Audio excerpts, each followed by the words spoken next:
হরে কৃষ্ণ। আজকে আমি তোমাদের সাথে শেয়ার করব কি করে আমরা মনের শান্তি পেতে পারি।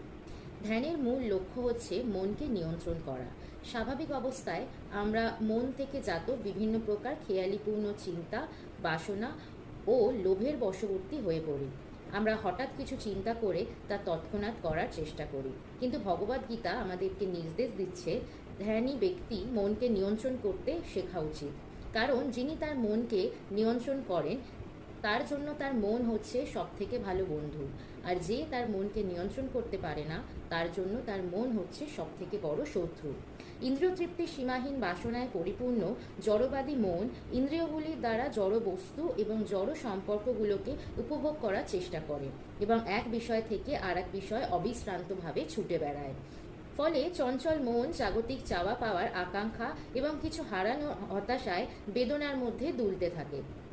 ভগবদ্গীতায় শ্রীকৃষ্ণ ব্যাখ্যা করেছেন, যতক্ষণ না পর্যন্ত অপ্রাকৃত চিন্ময় স্থিতিতে অধিষ্ঠিত হওয়া যায় ততক্ষণ মনের নিয়ন্ত্রণ এবং বুদ্ধি স্থিরতা আসবে না। সেগুলোকে বাদ দিয়ে শান্তি অসম্ভব এবং শান্তি ছাড়া সুখও আসবে না। হরে কৃষ্ণ মহামন্ত্র কীর্তনের মাধ্যমে মনের দ্বারা নিয়ন্ত্রিত হওয়ার পরিবর্তে আমরা মনকে নিয়ন্ত্রণ করতে পারি। মন্ত্র হচ্ছে জড়বন্ধন থেকে মনকে মুক্ত করার বিশেষ ক্ষমতাযুক্ত একটা চিন্ময় শব্দ তরঙ্গ। শ্রীমদ্ ভাগবতের ভাষ্যে শ্রীল প্রভুপাদ বলেছেন, জড় শব্দ থেকেই আমাদের জড় বন্ধনের সূত্রপাত হয়।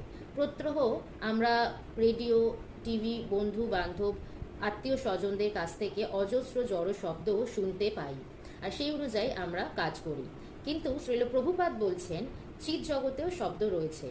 যদি আমরা ওই শব্দের সান্নিধ্যে আসি তাহলে আমাদের আধ্যাত্মিক জীবন শুরু হয়। হরে কৃষ্ণ মন্ত্রের মতো চিন্ময় শব্দ তরঙ্গের উপর মন কেন্দ্রীভূত করলে মন শান্ত হয়। যেমন সঙ্গীতের সুর এক বন্য পশুকে শান্ত করতে পারে, তেমনি মনের অপ্রাকৃত শব্দগুলো অশান্ত মনকে শান্ত করতে পারে। ভগবানের চিৎশক্তি যারা হরে কৃষ্ণ মহামন্ত্র আবিষ্ট হওয়ার সমস্ত প্রকার আসরিক প্রবৃত্তিগুলো দমন করার ক্ষমতা আছে।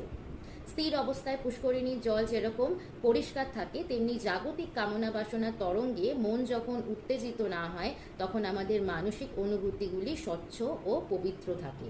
পরিষ্কার আয়নায় মতো মন পবিত্র অবস্থায় বাস্তবের অবিকৃত প্রতিমূর্তিগুলিকে প্রতিফলিত করে এবং বস্তুর গভীরে গিয়ে জীবনের অভিজ্ঞতাগুলির অপরিহার্য আধ্যাত্মিক গুণাবলীর অনুধাবন করতে সাহায্য করে। তাই অবশ্যই আপনারা রোজ হরে কৃষ্ণ মহামন্ত্র জপ করবেন।